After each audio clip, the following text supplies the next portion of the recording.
By the way, magano muna tayo. Humingi muna tayo ng dispensa doon sa mga hindi nakakita ng cancellation natin kasi supposedly meron tayong ride nung Sunday na for PRD. Kaya lang hindi yun natuloy dahil meron tayong biglaang lipad papunta ng Davao. At pero madaming umattend. Oh. At least merong mga nasa at least 30 mga umattend dahil hindi nila nakita yung cancellation natin. Pasensya na pero itutuloy natin yan sa ibang araw. Sigurado naman tayo marami pang mga pagkakataon at sigurado naman tayo na hindi pa naman matatapos ng mga issues natin at mga panawagan natin. Unity ride for para mapauwi si PRD ay atin pong gagawin yan. If not this weekend, sa mga susunod na mga weekends, gagawin natin yan mga bossing. At yun na nga, nagpunta tayo sa Davao City at tayo ay nagpunta dyan sa may saan ba tayo nagpunta? Kalinan. Yan daw po yung durian capital ng Mindanao. Nandiyan daw sa Kalinan yung mga bagsakan at saka taniman ng mga durian. Kaya naman malapit din yan dyan sa may Prayer Mountain and Glory Mountain yung Tamayong. Napakalapit yan at talagang mainit ang pagtanggap. Pero hindi lang po sa buong Mindanao nagkaroon ng mga pagtitipon patungkol sa pangandidato, pangampanya ng PDP. Buong Pilipinas, mga bossing, ay talaga namang sama-sama at ang dadaming tao.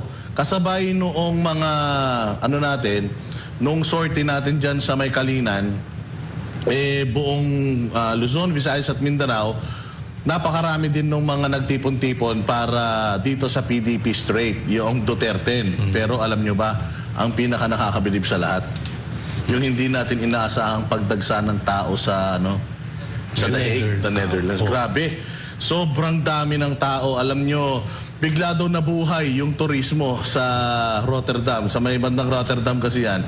Bigla daw nabuhay yung turismo. Sold daw yung fully booked yung mga hotels. At pati nga daw yung mga bus, kasi sinasabi ng mga subscribers natin doon, isang buong bus, minsan, mga Pilipino ang sakay, pero hindi na magkakilala, doon na nagkakilala. So, ito talagang at hindi lang dyan sa The Hague, nangyari din ito sa may Vancouver, Canada. At sa Japan, kung saan nandoon si Banat Bay. Grabe, yung talagang pagsasama-sama ng mga tao at grabe din yung kanilang pagtangis, pagsigaw ng Bring Him Home. At ayan nga, kahit gaano kalamig dyan sa may Vancouver, Canada, grabe. Nag-i-snow talaga pero nagmarcha pa din sila dyan. At yun nga yung sa The Hague, nakikita natin from Paris, from Belgium, yung iba nagpunta sila dito para magpakita ng suporta. At first time ito, Coach Oli, dyan sa The Hague na dati kasi, pag merong isang pinuno na luwabag sa karapatang pangtao at ang kaso ay crime against humanity, pag dinala mo dyan, usually, yung mga taong nagpo-protesta, yung pro sa pagkakakulong noong isang leader na yon, doon talaga sila nagrarally dyan. Pero this time, it's the other way around. Yun pong pinaakusahan ng crime against humanity, nagpunta yung mga tao dito, nagtipon-tipon, para manawagan sa korte na mahal namin yan. Kilala namin yan. Sino ba namang leader ang pupuntahan ng ganito karaming tao, absent ka, babiyahe ka. Alam mo ba, Coach, ang biyahe dito, 9 to 14 hours daw. Yung ibang mga nagpunta rito kaya nag-hotel na sila. So kung yung iba, nagpo-protesta, etong mga Pilipino dito, pinagbubunyi si Pangulong Duterte. Sigurado ko, litong-lito, yung mga taga-ICC, at ayan na nga, pinipick up na nga ng mga international vloggers and media etong istorya na ito. Napakawais talaga, Coach Oli, ni Pangulong Duterte. Galing. Hindi ba? Inilagay niya yung issue na dating local lang, inilagay niya sa world stage. Coach Oli.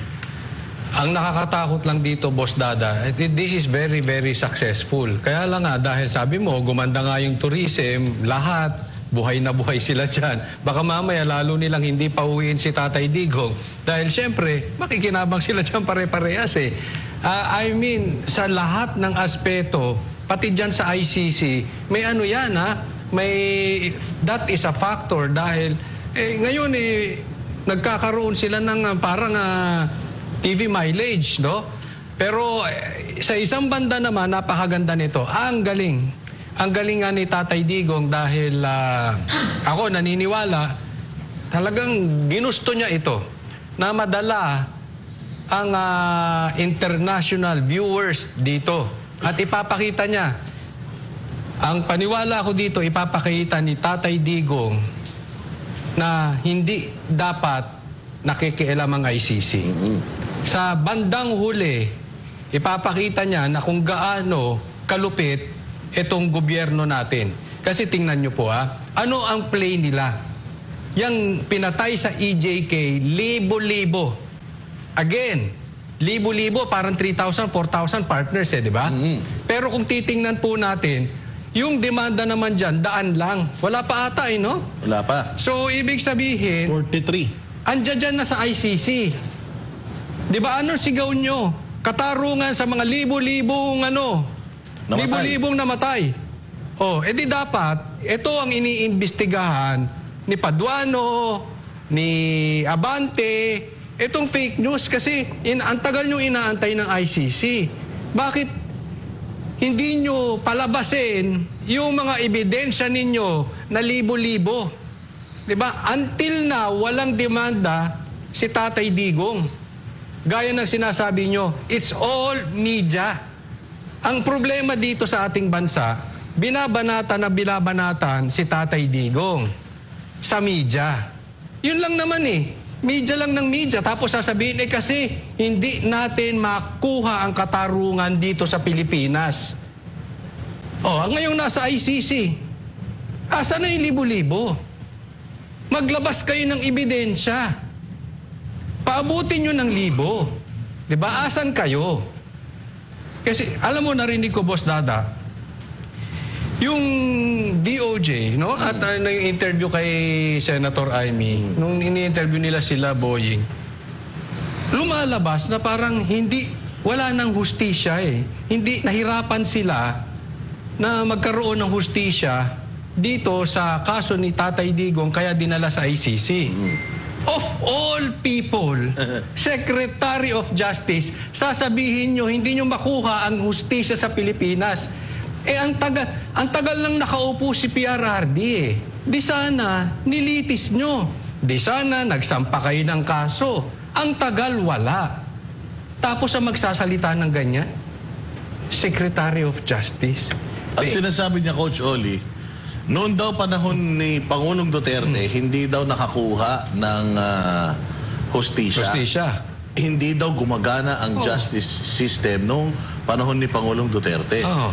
3 years after ni Pangulong Duterte, siya ang... Agad-agad siya nakaupo di sana, kung sinasabi niya na kanya maayos, bakit kahit siya hindi nakapag case build up kay Pangulong Duterte? It's either wala talaga silang ebidensya or inutil siya dyan. Kasi ikaw ang sekretary ng hustisya. Tapos sasabihin mo walang justice sa Pilipinas. Di dapat ikaw ang sinisisi. Diba? But anyway, balikan natin yung kay Tatay Digong, nandiyan na siya. At ako eto, antayin nyo ito. Alam ko, kung talagang mapapaharap si Tatay Digong at ang ganyang kalusugan ay maganda, ipapahiya niya tong ICC. Mapipilitan silang pauwiin si Tatay Digong kasi lahat siya ay illegal. At mawawalan ng credibility ang ICC kung magdi-decide sila based on politics, not based on laws. May expose sila na they're all politics, hindi talaga sila after sa batas. Mismo. Kaya ako, sabi ko nung naiisip ko yan, may nakausap tayo, Boss Dada. Ang galing talaga ni Pia. May nakausap po kasi kami na, sabi ko, ang galing talaga ni Tatay Digong. If this is planned talaga, kung ito ay pinlano talaga ni Pangulong Duterte, kumbaga sinakripisyo niya yung kanyang sarili dito, napakahusay, na-expose niya lang. Saka ito, televised, hindi nila kayang hawakan ng international media. Kung kaya nilang hawakan ng bias medias dito sa Pilipinas, doon hindi. Pag binirabara ni Tatay Digong yan, hindi nila matitwist. Yung mga dyan, hindi bayaran niya mga yan. Hindi nila kayang bayaran lahat yan, gaya ng dito sa atin. No, babaligta rin ang sitwasyon, kaya Saludo. Tatay Digong, saludo sa'yo mismo. Jay. Pero may panaginip ako. Uy, Ayun, yun ang gusto natin. Ganun panaginip. Sige. Alam nyo sa nangyayari ngayon, parang sa panaginip ko, bandang huli daw. Etong pamilya, hindi lang si Marcos kundi buong pamilya ang kukunin ng ICC. Uy! Bakit naman? May kaso ba sila doon? Kasi Pero alam ko yung tatay nila, meron ding maraming kaso ng crime against humanity. diba, may batas ata ang ICC na pwedeng maging may kapalit Pero pepalit ulo, ganun. Palit ulo, meron ba na? Hindi ko lang kasi panaginip nga lang. naman yan. Sa bagay, panaginip. So, yan ang mangyayari yan. Tsaka dito, mas pinatunayan ni Marcos na mas kilala si Pangulong Duterte kaysa kay Pangulong Marcos. Tingnan nyo ba naman? Iyan ang kauna-unahan daw. Ngayon lang daw nangyari ang ganyang may sa kasaysayan ng kasi na nakapag-break na naman ng record si PRRD. Kauna-unahang may impluwensyang tao na napakaraming nagmamahal. Hindi lang isang beses ginawa, kundi halos mag-iisang buwan na o mag-ilang linggo na na patuloy na maraming protesta kay Pangulong Duterte na maibalik sa Pilipinas. So itong ang ICC parang nagdadalawang isip na din. Kasi parang kahihiyan to sa kanila Biruin mo, kaya nga tinawag sila na nakalimutan ko yung meaning ng ICC. Kaya tinawag siya international Criminal court. Oo, criminal court kasi nga pang pang mga pang mga grabihan na. Sabi nga nila, Jay, na criminal. The court of last resort. Yun ang sabi nila. Meron din naman tayong court of last resort dito, Cochoni, di ba? Yung Supreme Court. Bakit yan? Diretso mo, Jay. Pang kung saan dalubhasa ng kriminal ang inilalagay dyan sa ICC. Pero saan ka nakita ng kriminal na ganyan karami ang sumusuporta? Ganyan karami ang nagmamahal? Hindi lang sa bansang Pilipinas, kundi sa iba't ibang panig ng mundo. Talagang itong si Pangulong Duterte at ang mga Duterte, hindi lang nagpakilala sa Pilipinas, kundi nagpakilala sila sa buong mundo. At hindi lang din dyan sa Netherlands, sa iba't ibang panig ng mundo. Biruin mo, kauna-unahan daw yan. Ngayon lang daw nangyari yan. Kahit kay Putin daw, hindi daw nagawa yan Hindi nangyari yan. Alam naman natin na isa si Pangulong Duterte sa mga kilalang pinuno ng mga bansa. And naihilera siya kay Putin at siya. So ngayon, grabe nga. Kaya nga ito yung patunay at pinakatotoong ebidensya na lahat ng ipinapataw kay Pangulong Duterte ay walang katotohanan. Kaya nga yung sinasabi kong panaginip, maaaring mabaliktad yun. Baka nga ang mangyari, imbis na ang mga Duterte ang nasa ICC, sila ang mapunta doon. Alam mo, Boss Dada, Partner Jay, excited nga ako kung babalikan ko yung sinabi ko kanina, kung talagang maipapahiya ni Tatay Digong itong ICC. Baka yung mga leaders ng ibang bansa, mabilib sa kanya. Baka pati yan si Trump sumaludo sa kanya kasi maraming ayaw dyan sa ICC. Para sa kanila, ito ay political, yung ICC na yan. So, kung magagawa yan ni Tatay Digong in an international stage, international platform, nako, ang daming sa side with Tatay Digong dyan. And talagang magkakaproblema kung sino man ang gumawa ng illegal arrest dito kay Tatay Digong. May napanood nga ako, partner, na isang vlog sa Amerika na pinagtatawanan tayo. Nakakahiya, pinagtatawanan tayo. At tinawag nila itong nangyari kay Pangulong Duterte as state-sponsored kidnapping. I second the motion. Oo, yun ang tawag nila. At talagang sabi nga nila, concerned daw tayo mga Pilipino doon sa crime against humanity. Pero yung ginawang krimen daw ng ICC sa Pilipinas na kumbaga naging kasapakat doon sa kidnapping, crime against sovereignty. Oo, na krimen yun against sa inyong soberanya.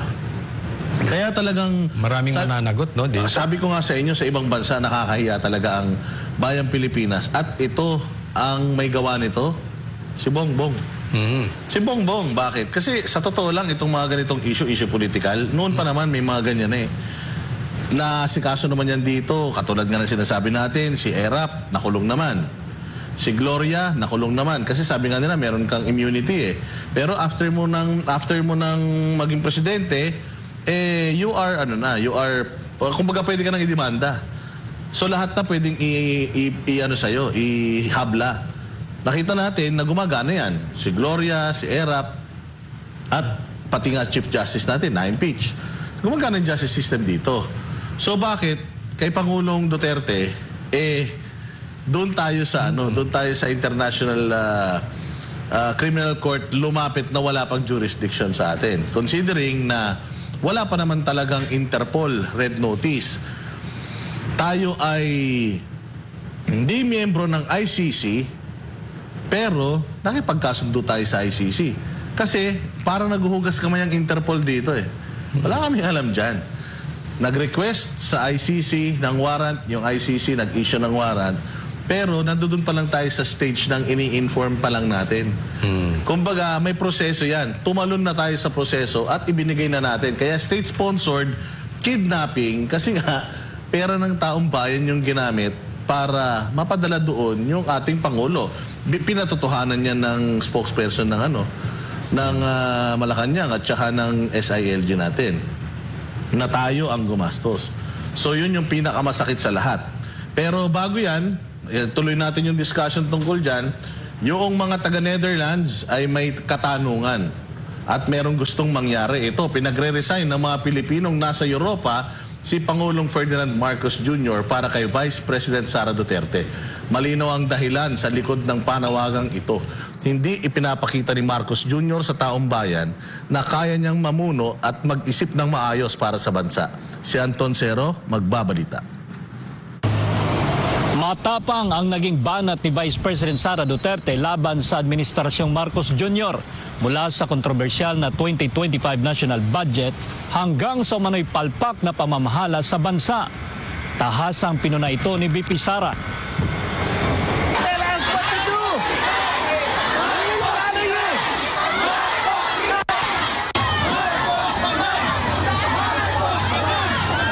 Ito ang maingay ni sigaw ng mga Pilipino sa Europa sa ginanap na meet and greet activity kasama si Vice President Sara Duterte sa The Hague, Netherlands. Sa harap ng mga overseas Filipino worker, matapang na sinagot ni VP Sara ang panawagang ito. And that relates to transparency and accountability. Ang pagiging Pangulo, dapat nasa tamang pag-iisip ka. Dahil nasa mga polisiya mo at desisyon mo ang kinabukasan ng kabataan at ng bansa. Kaya yung pagsasabi na hindi mahalaga ang drug test sa aking kapasidad at abilidad na mamuno is tantamount to betrayal of public trust. Iginiit niya na kailangang makita ng publiko na ang isang Pangulo ay may kakayahan at matatag na pag-iisip upang magdesisyon ng tama. Hindi lang naman natin pwede sabihin, Marcos resign. Bakit ba kailangan resign? Dahil hindi mo pinapakita sa taong bayan na maayos kang mag-isip at kaya mo ang mamuno. Sa gitna ng kanyang matapang na pahayag, binalikan ni VP Sara ang 2022 elections kung saan tumakbo sila ni Marcos Jr. bilang magkatandem sa ilalim ng platapormang Unity and Continuity. Ngunit sa kasalukuyang administrasyon, aniya malayo ito sa ipinangako. Pero wala kayong nakikita ngayon na development projects. Dahil lahat yon ay nakatago sa mga proyekto na pamigay o nandoon lang sa bulsa ng kontraktor at ng politiko na gumawa kuno ng project. Hindi rin pinalagpas ni VP Sara ang kontrobersyal na 2025 national budget na niya ay ginagawang kasangkapan ng mga politiko upang gamitin ang pera ng bayan para sa kanilang interes. Pinuna rin ni BC ang blank items sa nasabing budget. Makikita ninyo na hindi handa ang Kongreso sa paggawa ng budget dahil may mga blanco doon sa enrolled bill na pinasa nila. Ibig sabihin, walang nag-iisip at hindi pinag-isipan paano ba natin gamitin ang pera ng gobyerno na makita natin na merong kapayapaan at kalambuan, kauswagan sa ating bayan. Inihayag din ni VP Sara na isa sa mga dahilan ng kanyang pagbibitiw bilang kalihim ng Department of Education ay ang korupsyon sa pondo ng school building program na niya ay pinaghatian lamang ng mga kongresista. Matapang din niyang binunyag kung sino lang talaga ang may hawak ng desisyon pagdating sa pambansang budget. Wala namang totoong BICAM kung saan pinag-uusapan ang paggamit ng pera. Ang desisyon lang na nandun ay kay Zaldico, nung panahon ko, kay Zaldico at kay Martin Romualdez. At diretsong pinapapirma sa malamang tao na hindi nagbasa o hindi binasa ang buong budget. Kaya walang nakakita o hindi nila nakita dahil hindi naman binasa na may blanco doon at pwedeng lagyan ng kahit anong amount yung mga blanco sa budget. Sa gitna ng mga pangyayari sa bansa, iginiit ni VP Sara na hindi ang mga Duterte ang problema ng bayan, kundi ang pamamalakad ng gobyerno.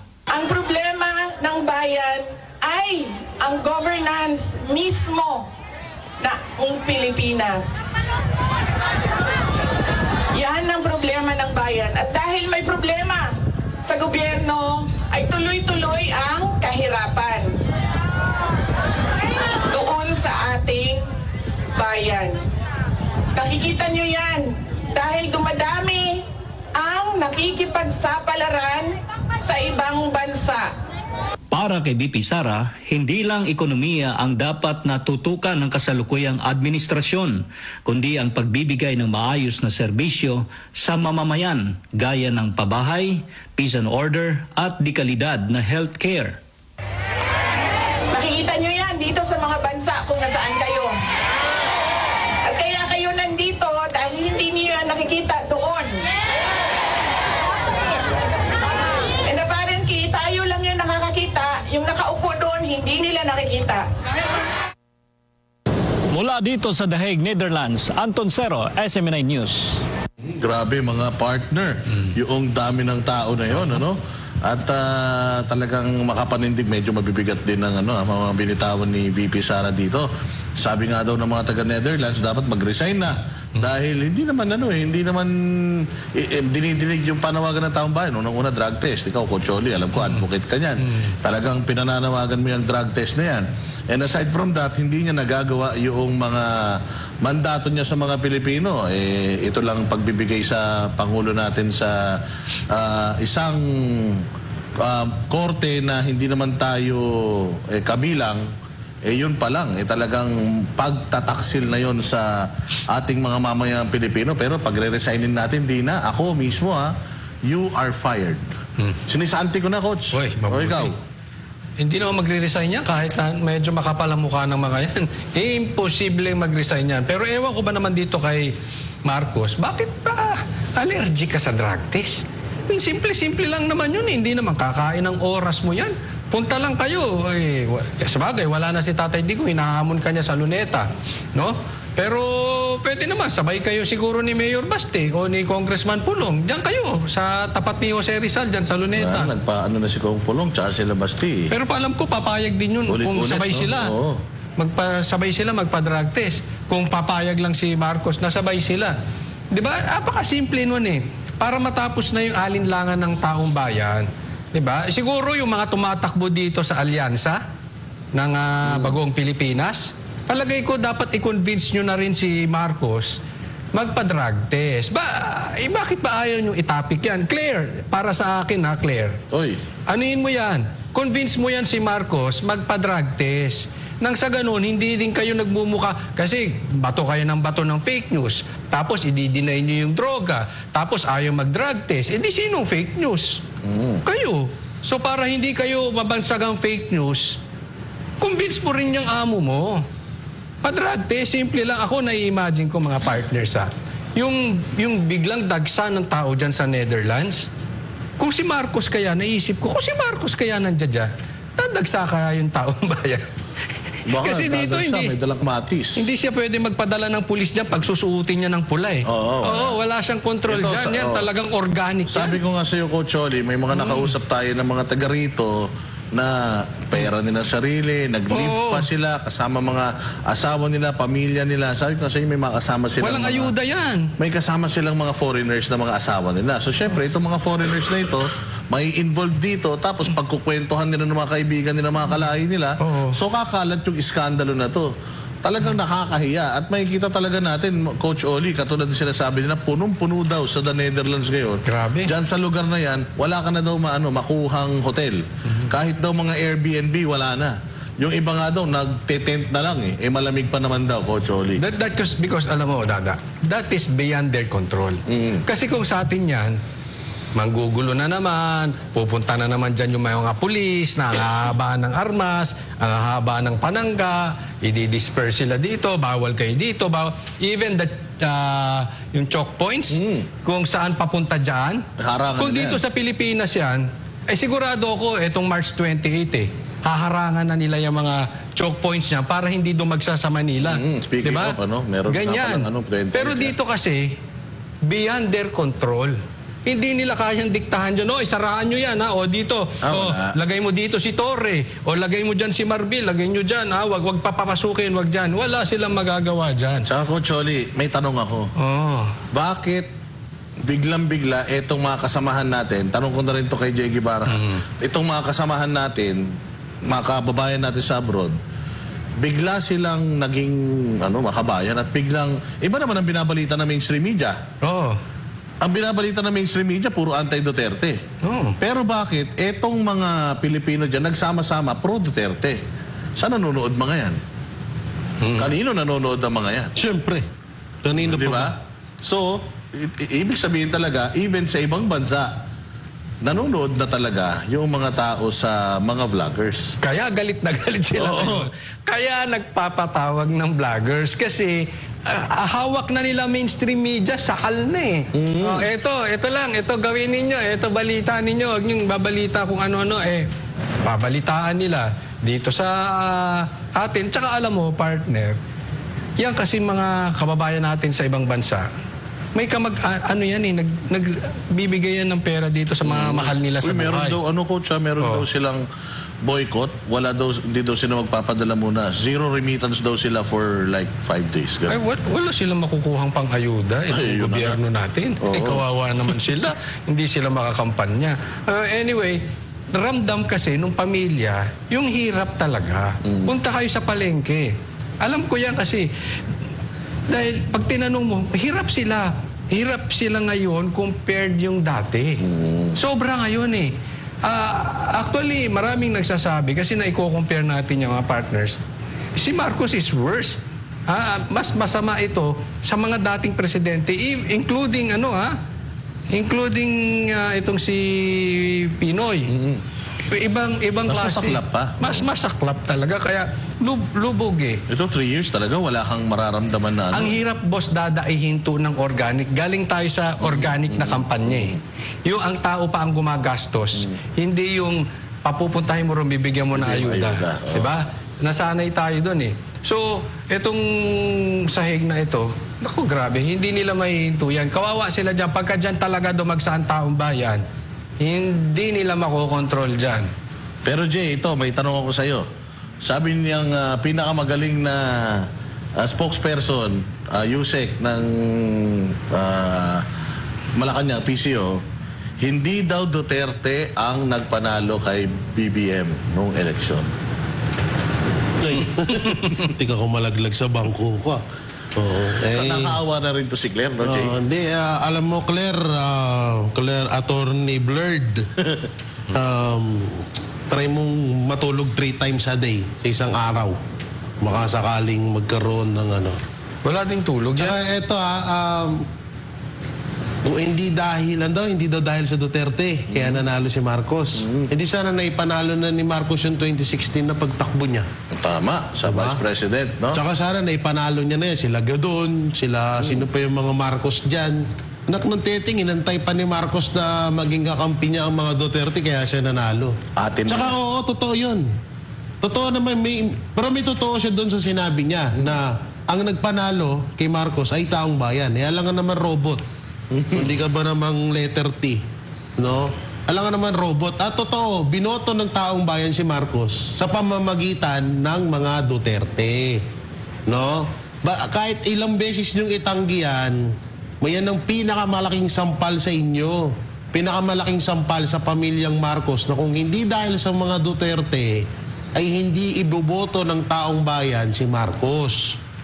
Kahit ano pang gawin nyo, kahit kung ano-ano kasinungalingan, ang sabihin mo dyan, Attorney Blurred, walang maniniwala sa'yo. Ang naniniwala sa'yo, yun, yung mga nasa harapan mo na mga bayarang media. Oo, na patuloy nyo na kinokontrol. Kaya ngayon kanina, yung tinanong ni Boss Dada na bakit nalalaman to ng mga kababayan natin sa ibang bansa? Dahil yan sa social media. Dahil yan sa mga vloggers. Vloggers ng Duterte, hindi vloggers ng Marcos, ha? Isa din mga bangag yun, eh. No? Vloggers ng mga Duterte na sumusuporta sa mga Duterte. Siyempre, especially to SMNI. Yan. SMNI, DCAR, 1026, na may channel tayo sa YouTube na paulit-ulit na ginugurgor. May channel tayo sa Facebook na paulit-ulit na ginugurgor. Paulit-ulit na binuburat, paulit-ulit na ginigipit yung mga channel na yan. At ang Banateros, siyempre, ang Banateros Brothers. Doon pa lang diba? Alam nyo kung kami, fake news kami, hindi kami papaniwalaan ng mga Pilipino. Ba't naniniwala sa amin ng paulit-ulit? Kasi nga totoo, wala kaming sinasabing fake news. Ang hirap kasi sa inyo, kaya hindi maniwala-niwala sa inyo yung taong bayan dahil nga biruin mo, sasabihin ni Attorney Castro na kesyo hindi daw dahilan ng Duterte. Sino dahilan? Si Marcos. Unang-una pa lang Sila na nagsabi, atin niya na nagsabi. Yung isa pa. So ibig sabihin, sinungaling si Amy Marcos. Liwanag dun sa interview ni Amy Marcos na 3 beses sila pumunta ng Davao. 3 beses sila nag-audition. Biruin mo, audition pa ang pagkakasabi doon. 3 beses sila nag-audition sa Davao, sa sobrang dami daw nakapila na para maging tandem bilang Vice President si BP Sara. Sa totoo nga lang, doon din natin nalaman na itong gusto palang itakbo ni Marcos Jr. ay Vice President lang, hindi Presidente. Pero dahil nga wala sa bokabularyo ni Vice President Sara Duterte na tumakbo bilang Presidente, nag-Vice President na lang siya. Hindi sila ganid sa kapangyarihan. Hindi kasi sila ganid sa kapangyarihan at alam naman natin na gano'n ang mga Duterte. Diba? So, doon palang napakalinaw nun. Alam nyo siguro, Attorney Claire, samahan mo na rin siguro si Marcos Jr. na magpa-check up. Or kaya magpa-drug test. Oo, baka. Kasi baka mamaya, kami, concern lang naman kami sa kalagayan nyo kasi Bulag bukod sa bulag, 4 na nga mata mo, bukod sa pagiging bulag, parang, alam mo, kapag ikaw ay araw-araw ka magsisinungaling, may diferensya ka na sa pag-iisip niyan. Oo. Hindi na matino. Dito, hindi ako nagbibiro. Totoo po ito, ang taong maya't maya, araw-araw magsinungaling, may diferensya na po sa pag-iisip yan. Mahirap po yan. Nandyan pa naman kayo sa gobyerno. Baka mamaya dyan kayo magpatayan. Mahirap yan, no? So kailangan magpa-check up na kayo. Pero breaking news. Meron daw natanggap ng isang bomb threat ngayong hapon Lunes dyan sa may Office of the Vice President. Naging dahilan ito ng biglaang pagkaantala ng operasyon ng OVP. Ayon sa tanggapan, agad na inilikas sa mga kawani dito sa isang ligtas na lugar matapos iulat ng isang empleyado na nakatanggap siya ng text message na naglalaman ng bomb threat. Agad namang nagpadala ang Mandaluyong City Police Office ng Explosive Ordnance Disposal or EOD team upang magsagawa ng masusing pagsisiyasat. Matapos ang inspeksyon ay walang natagpuang anumang pampasabog at muling nagpatuloy ang operasyon ng OVP bandang alas 4 ng hapon. Naku, talagang kasi nga, dyan ang opisina namin noon, Jay. Kung matatandaan nyo, Boss D, kung matatandaan nyo ng nakaraan, hindi ko naman pinapanalangin pero may sinabi ako. Ang kulang na lang sa nangyari noon ay yung Plaza Miranda bombing. Nako. Hindi ko naman sa tinatakot at hindi rin po ako nananalangin na mangyari yun. Pero yun na lang talaga ang kulang eh. Sa totoo lang, sa lahat na nangyari, pagpaakyat kay Pangulong Duterte sa panggigipit kay Pangulong Duterte sa airport, nangyari na yan noon. Yung martial law ngayon, hindi, ang pinagkaiba lang, hindi dineclare. Yung panahon ni Marcos Sr., dineclare. So nangyayari na. Etong mga pagbomba-bomba na to, delikado talaga to. At sa totoo lang, yan din yung pinakaisa sa pinapanalangin ko, no? Huwag sanang mangyari kasi baka mag-martial law. Sabi ko nga sa inyo, ang araw-araw na pagsisinungaling, may diferensya ka na sa pag-iisip niyan. So delikado yun. Baka mamaya abutin yung isa dyan, biglang pumasok sa isip niya, marami kayo dyan yun na. Speaking of Claire ulit, meron pa siyang isang Coach Oli, reaksyonan mo to. Yung kasi meron sinabi si Inday Sara, nagkukwento lang naman si Inday Sara. Sabi daw ni Pangulong Duterte sa kanya na kailan mo ba ako iuwi? Kasi magmi-mayor pa ako eh. Lagi daw siyang tinatanong ng gano'n ni Pangulo at sinabi nga daw na sabihin mo kay Kitty, hindi siya pwedeng pumunta rito at dumalaw hanggat hindi siya abogado. So 5 taon pa daw yun mula ngayon. Medyo matagal pa. So hanggang ngayon si Pangulong Duterte palabiro pa din kahit na dito na sa sitwasyon na to. At nabanggit ni VP Sara na uwi ka ng Pilipinas. Baka mamaya mangyari sa iyo nangyari kay Ninoy. Diyos ko po. Ang hina talaga ng kukote nitong media at saka nitong PCO USEC. Mantakin mo. Ang sabi niya, hinahalin tulad daw ni VP Sara itong si Pangulong Duterte kay Ninoy. Unang-una sa lahat, hindi mo talaga pwedeng ihilang tulad si Pangulong Duterte kay Ninoy. Si Ninoy walang nagawa sa Pilipinas yan. Yan kakampi ng mga komunista yan eh. Si Pangulong Duterte, inubos ang mga komunista niyan. At saka si Ninoy, pinadala sa ibang bansa, in exile, para hindi siya pinakulong. Di ba? Pinadala siya sa ibang bansa para magpagamot. Pero ito si Pangulong Duterte, ipinadala natin sa ibang bansa para makulong. So, ang ibig sabihin dito ni VP Sara, doon sa si Ninoy, baka maninoy ka, airport, sabi mo nga, di ba? Ang mga Marcos is synonymous to airport. Ituloy mo, Choli. Fake news talaga ito si Claire. Noong una, yung sinasabi niya na hindi siya in touch with reality. Nagpanalo daw kay Marcos, yung taong bayan. Hindi po, talo nga yan kay Lenny. Hindi, ito alam mo, sinasabi mo kanina na pag araw-araw ka nagsisinungaling, alam mo kung talagang sinungaling yung tao? Yung sinungaling ka, pati yung sarili mo, napapaniwala mo. Ganito na si Claire. No? Talagang doon pa lang, isipin ninyo, magpunta kayo ng mga rally. Ito lagi kong tanong sa mga rally ng PDP. Pinapatanong, sino ang nabudol dito? Ang dami nagtataas ng kamay nabudol. Kasi yung mga bumoto na yan, ibig sabihin, bumoto yan kay Marcos because of VP Sara. And I'm sure, hindi ko lang alam ang legality nito, pero nangyari ito before, nung panahon ni Marcos Sr. Kung magkakaroon ng snap election ngayon, tatambakan ni VP Sara to si Marcos. Malabong manalo yan. Claire, we will even dare kung magkakaroon ng election, kung umabot siya sa 20% or 30% man lang ng boto ni VP Sara. It's impossible. Ngayon, ako I agree naman, talagang hindi mo pwede i-compare si Tatay Digong kay Ninoy. Dahil si Tatay Digong, una, talagang galit na galit sa droga. Ayan po talaga, legit yan. Pangalawa, galit na galit yan sa komunista. Yes.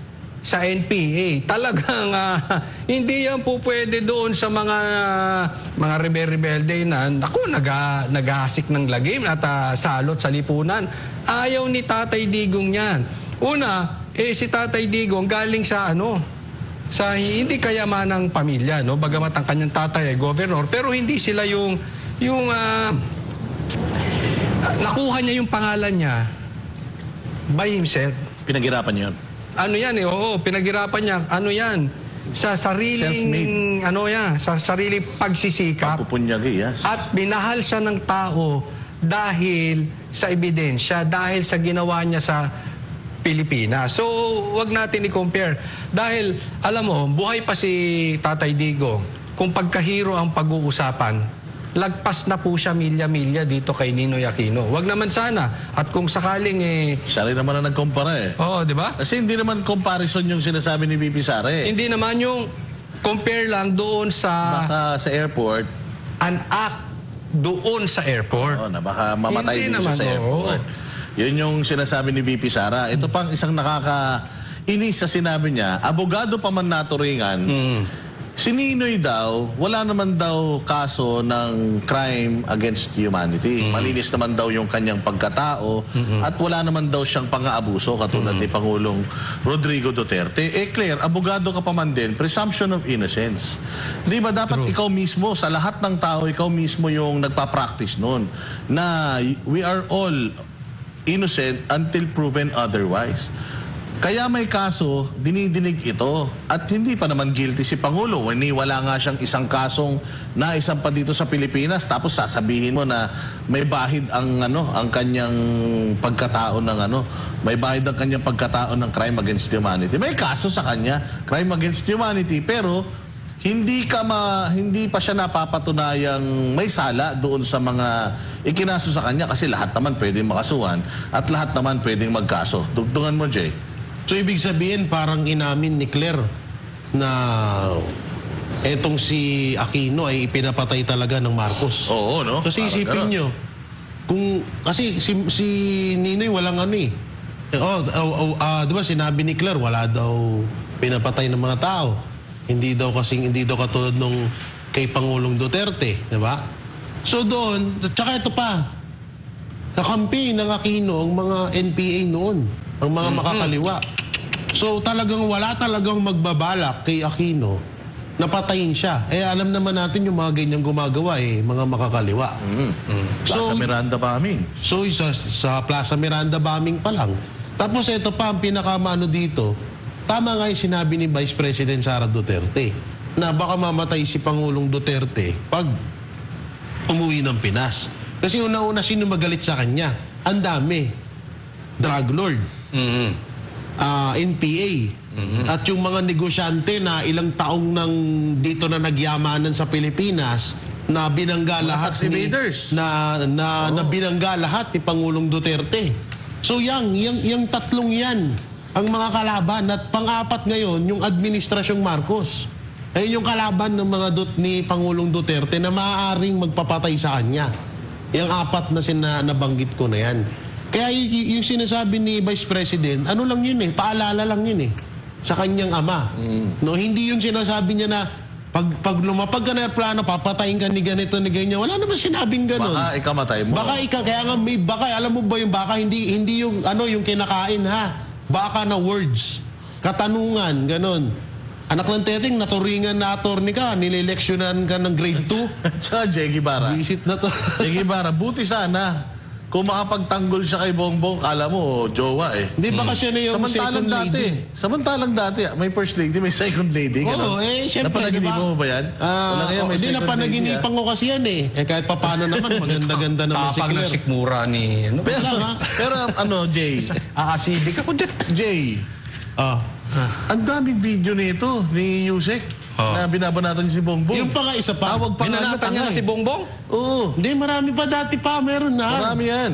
Alam mo yung mga sinasabi niya ngayon, Coach Oli, na pagtatanggol kay Bongbong. siya fake news pala. Dinura niya na noon yan. Kinain niya yung dura niya? Oo, ganun na nga. suka. Dinampot niya. Yung sukay niya, hinigop niya ulit. Kaya Kasi tabi na sa mga kumakain.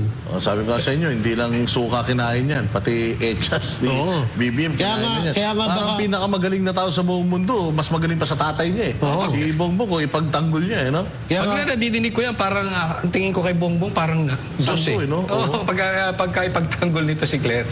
Tsaka it's injustice. Gusto nyo makarinig ng injustice, ng walang hustisya? Yung i-compare mo si PRRD kay Ninoy Aquino. Yan ang talagang injustice. Oo. tsaka itong si Claire, baka hindi na. Ako yung nagtatanong lang, baka gusto niya. Tatakbo senador yan, pusta. Hindi. Baka gusto niyang maging second lady. Oy, nako. Kasi siyempre, alam naman natin mga ganyang galawang Baka kasi. lang, baka lang. Baka lang naman. Kasi parang parang alam mo yun, magjowa na sila kung ituring si Marcos kung ay pagtanggol mas dihamak na di ba? Ang galing niya magpalusot at yun na nga sa mga vlog niya bago pa siya mailuklok diyan, binabanatan niya si Marcos. At isa din siya sa mga nagsasalita, siguro baka mamaya mag-private na ng video yan. Isa din sa mga nagsasalita noon pa man na hindi mananalo si Marcos kung hindi dahil kay Sara Duterte. Baka mamaya mag-private ka. Ay, dapat download na natin yung mga videos kababayan, niyan. download nyo na. I-screen recorder nyo na yung mga live niya doon sa radio station na sinasabi niya yan. Oo, baka biglang mag-private na mga video niya yan, ha? Ang daming pinapakain ng suka nito si Marcos. Oo. Ang dami niyang mga kaluluwang binili. Yung mga, sabi ko kasi wala na siyang makuha ang kakampi niya eh. Pati kalaban niya, napapabalik. Pero magaling ha. Sabi ko nga sa inyo kung sa effectiveness lang, napaka-effective ni Yusek Claire. Oo, kasi ito talaga yung hinahanap ni BBM na mga magtatanggol sa kanya, yung mga bulag. Pero china-challenge siya, ha?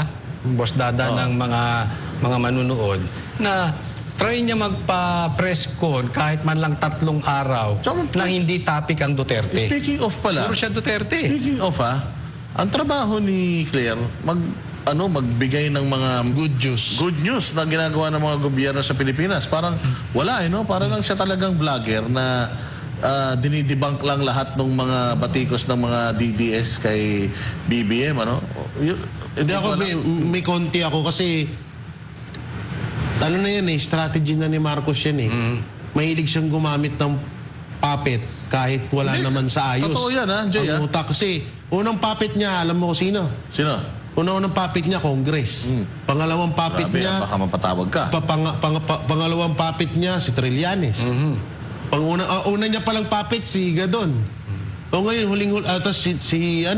sa PNP, may puppet din siya, si Torre. Nagtatrabaho pa ba si BBM? Parang hindi ko siya nakikita ko lang siya sa kampanya eh. Tapos sa AFP naman, ang puppet niya doon, si Browner. Toro. Tapos dito naman, ang bago niyang puppet, si Claire. Pati Kasi iwas si Marcos na Pati si Boying, ha? pati si Boying. Ay, Hindi hindi kasama na matanda sa mga puppet yan eh. So, ang strategy ni Marcos, iniiwas niya na masisi or mairekta sa kanya yung sisi ng taong bayan. Hindi Kaya niya kaya- kadalasan, kahit bobo, yung makuha niya, okay lang. At least yung sisi nandun sa taong yun. Tignan mo, nangyari kay Torre, nangyari kay Marbil, kay Claire ngayon. Saan yung sisi? Sa kanila. Kailan pa huling nagsalita si Pangulong Bongbong? Nakita natin na nagsalita. Natuwid yung panga. Ay, ano ba? Sorry. Nahuli siyang nagsalita noong naaresto na si Pangulong Duterte na hindi niya pa alam yung isasagot niya. Parang ang lingon niya gano'n. Pag tinatanong siya, May susunbok kay John Dick, parang, no? hindi niya alam kung ano yung isasagot niya. Para siya si Torre. Parang ang lingon. Ngayon, after nun, hindi na natin siya nakita. Ang madalas nating naririnig, ito si Claire. Hindi naman siya presidente. Hindi ba? Kundi si Bongbong. Ba't hindi natin nakikita si Pangulong Marcos ngayon na nagtatrabaho? Baka nasa US. Hindi ko alam eh. Hindi kasi nakita naman natin siya nasa kampanya. Doon na lang natin siya nakikita niya. Binabayaran ka ng Pilipino para mangampanya.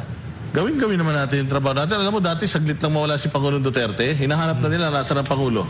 Pero ito ilang linggo na si Pangulong Duterte. Isang linggo na.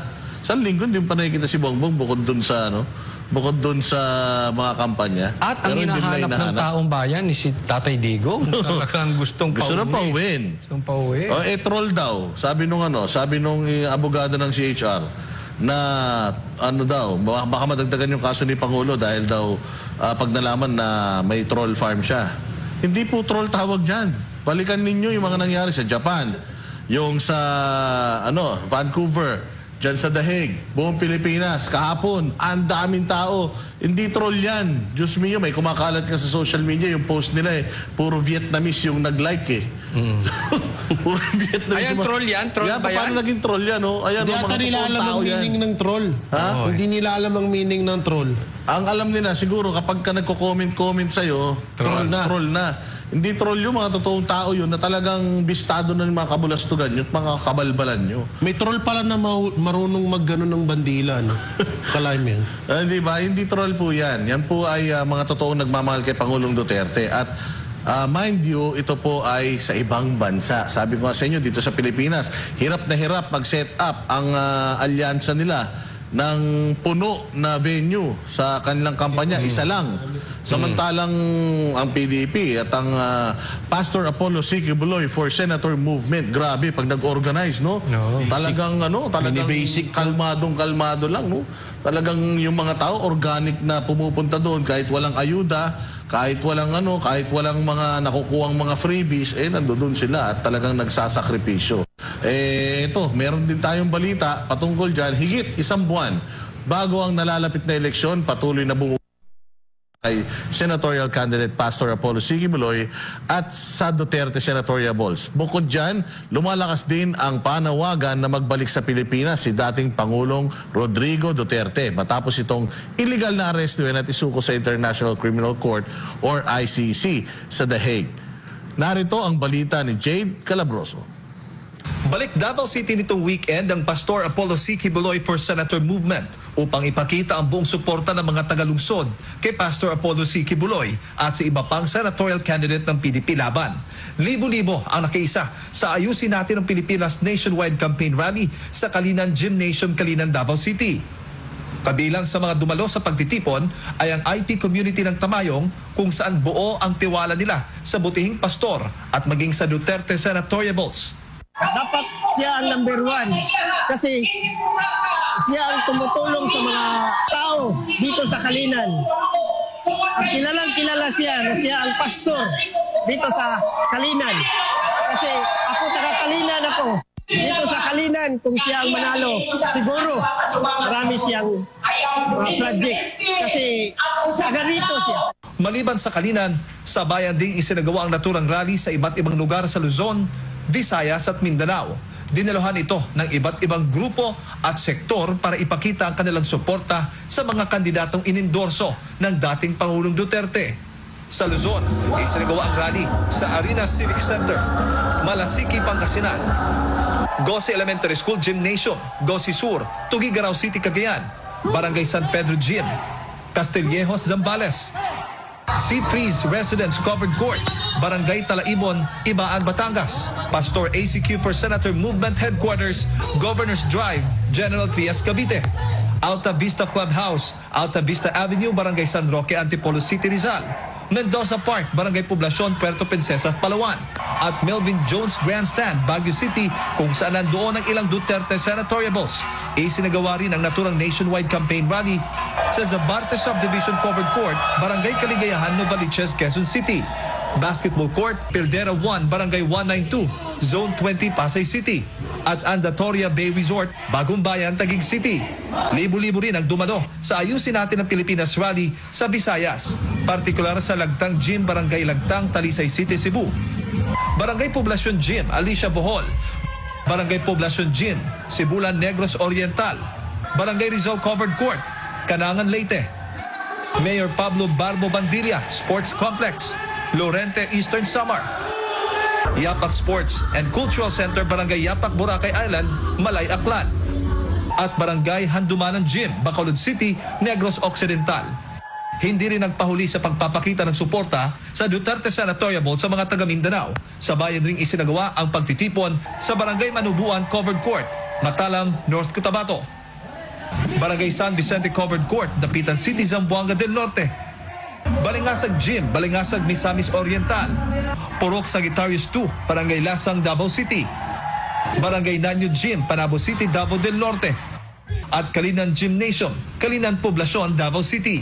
Makikita natin every time we have this campaign rally, iba't ibang lugar, syudad, probinsya, Rion, Luzon, Visayas, and Mindanao, umaapaw talaga at nakakabingi, dumadugundong ang hiyaw ng ating mga kababayan sapagkat uhaw na uhaw sila sa tunay na pagbabago. Samantala, tiniyak naman ng Executive Secretary ng The Kingdom of Jesus Christ na si Sister Eleanor Cardona na magagawa ni Pastor Apollo C. Kibuloy ang mga inilatag nitong mga plataforma. Of course, naniniwala tayo na makakalabas talaga si Pastor dahil wala namang bearing yung kaso laban sa kanya. Kaya naniniwala kami na sa lalong madaling panahon, talagang ipagtulot ng ating Diyos Ama, makakalabas si Pastor at makapaglilingkod talaga siya sa bayan. Pero kung hindi man, asahan nyo na lahat ng mga isusulong ni Pastor, no, na mga panukala, magaganap din, gagampanin din na magaganap din yan. Kasi actually, si Pastor yung personally pupunta sa ground. Maraming kasamahan. Kahit ngayon nga, nakikita nyo naman, nag-kick off yung, file si Pastor ng COC, hanggang nag-start yung campaign, nag-kick off. Tuloy-tuloy, no? Yung pangampal niya. Kabilang nga sa mga nais isulong ni Pastor Apollo C. Kibuloy, ang Zero Corruption na kabilang sa Exhibit A nito sa Kingdom of Jesus Christ. Samantala, kasabay rin ng naturang nationwide campaign rally ang panawagan ng hustisya kay dating Pangulong Rodrigo Duterte na iligal na inaresto at isinuko ng Marcos administration sa ICC. Sinabayan ito ng candle lighting na lalong nagpaiyak sa mga taga-suporta nito. Ilang araw bago naman ang nalalapit na kaarawan ni Duterte sa Marso 28, sigaw ng mga taga-suporta nito, ibalik sa bansa ang dating Pangulo. Para sa Diyos at sa Pilipinas kumahal, ito si Jade Galabroso, SMNA News. Grabing tao yun. Ito nga yung sinasabi natin na napag-usapan namin ni Coach Oli kasi noong nakaraang eleksyon, noong 2022, sumasama kami kay Isko. Presidente ang tinatakbuhan niya. Ganito lang yung mga pinupuntahan ni Isko, yung mga maliliit na barangay, pupuno lang siya ng mga maliliit na mga basketball court, paisa-isa lang. Pero si Pastor Apollo Kibuloy, ang galing. Buong Pilipinas na-organize siya ng ganito. At hindi lang hindi kalug-kalug yan. May tao talaga. Puno talaga. At may talagang dito mo makikita yung serbisyo at disiplina. Sabi ko nga wala si Pastor Apollo Kibuloy. Imagine niyo all of this happening nang wala siya. Imagine mo kung nandiyan siya. Hindi ba? So, ganun din. Kapag nanalo si Pastor Apollo Kibuloy bilang senador, para mong ibinoto yung buong Kingdom of Jesus Christ na senador. Parang hindi lang isang tao yung magtatrabaho. Kasi si Pastor Apollo Kibuloy, parang mabilis niyang magampanan lahat nung kanyang mga plataforma. Imomobilize niya itong milyong-milyong mga miyembro niya para gawin yung kanyang mga adhikain para sa bayang Pilipinas. Kaya ito yung sinasabi natin talaga na serbisyo na mabilis, serbisyo na kompleto. Kaya sa darating na Mayo, pag pinakawalan pa ba naman natin itong opportunity na ito na once in a lifetime, sabi nga nila yung mga ganitong klase ng mga politiko, once in a lifetime lang ito lumalabas. Yung katulad ni Pangulong Duterte, once in a lifetime lang lumalabas yung mga ganyang klase ng mga leaders. Si Pastor Apollo Kibuloy ay hindi isang politiko, kung hindi isang leader, isang ama na gaganap sa lahat ng mga responsibilidad niya para sa minamahal niyang Pilipinas. Sabi ko nga kung tayo, nung mga bata tayo, ang ating pangarap sa buhay ay puro pang personal, si Pastor Apollo Kibuloy, ang kanyang pangarap ay para sa lahat, hindi pang personal. Kaya ako, talagang dito tayo, Coach Oli, Jay Guevara, dito tayo kay Pastor Apollo Kibuloy at 10 ng kanyang mga kasamaan. Napakaswerte nga ng PDP. Kasi doon sa 17 na batas ni Pastor Apollo Kibuloy na sapul lahat ng problema ng bayang Pilipinas, pwede nang doon kumuha yung kanyang mga kasamahan. At tulad din ng lagi nating sinasabi, pinakita na ngayon ng Pastor Apollo C. Kibuloy for Senator movement na kayang-kaya nilang mag-mobilize, magprograma sa buong Pilipinas sa isang kumpas. Ganito ang mangyayari sa bayang Pilipinas. Imagine ninyo na kapag si Pastor Apollo Kibuloy ay gumanap dito sa lugar na ito, kayang-kaya niyang simultaneous na magagawa yan sa buong Pilipinas sa isang sa isang kompas lang, Coach Oli. Jay Guevara. Partida, no? Wala pang ayuda to. No? Zero corruption Ito yung talagang sinasabi mo na mahal siya. Mahal siya ng taong bayan na kahit walang kapalit. Mahal siya ng taong bayan na kahit walang perang ibinibigay, no? Kasi sa totoo lang, hindi ho biro to. Kagaya nung sinabi ni Boss Dada na napakahirap po nito na una-una, wala dito si Pastor. Nakakulong si Pastor sa kasong ibinintang lamang sa kanya. Tapos biro nyo na i-manage to itong mga ganitong event. At buti sana ko sa isang lugar. Hindi, buong Pilipinas Buong Pilipinas ang talagang nagsasama-sama para suportahan etong si Pastor Apollo C. Kibuloy. Ganun siya kamahal at dahil nga, no, sa totoo nga lang yung ginawa ng Administrasyong Marcos sa KOJC, doon talaga din nagsimula lalo yun. No, dahil nalaman ng buong Pilipinas na ang binibintang nila kay Pastor ay sobrang katang-isip lang. Doon nagsimula ang sobrang pagmamahal ng taong bayan dito kay Pastor. Kaya nga palagi namin sinasabi, eto sobra na ho talaga tayong magtataka kung matatalo pa si Pastor Apollo C. Kibuloy sa pagiging senador. Kagaya nung sinabi ni Boss Dada, nung panahon ni Isko Moreno na tumatakbo siyang presidente, kukunti ang mga tao. Dito ho, tingnan nyo ang dami. Wala pa si Pastor dyan. Wala pa si Pastor ho dyan. Walang artista. Walang